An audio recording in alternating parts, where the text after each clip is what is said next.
بسم اللہ الرحمن الرحیم۔ آپ مومنین کی خدمت میں عرض کر رہا تھا کہ اگر کوئی مومن فوت ہو جاتا ہے تو جائیداد تقسیم کرنے سے پہلے کچھ کام انجام دے لیں۔ ان کاموں کو آپ 3 مرحلوں میں تقسیم کر سکتے ہیں۔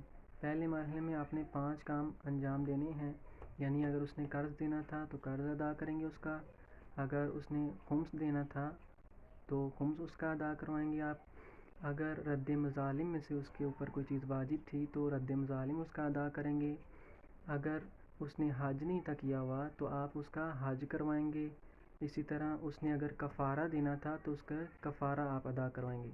جب یہ 5 کام انجام دے لیں پہلے مرحلے میں، کوئی ہے تو دیں، نہیں ہے تو اب آپ دوسرے مرحلے میں آ جائیں۔ دوسرے مرحلے میں آپ نے اس کی وصیت دیکھنی ہے کہ آیا اس نے وصیت کی ہے کہ نہیں کی۔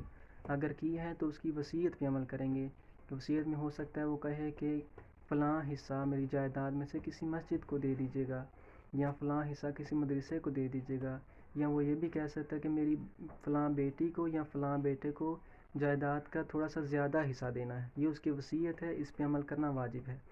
جب یہ دونوں مرحلے طے کر لیں پھر آپ وراثت کی طرف آئیں گے، اور تینوں مرحلے مرحلہ وار انجام دینے ہیں۔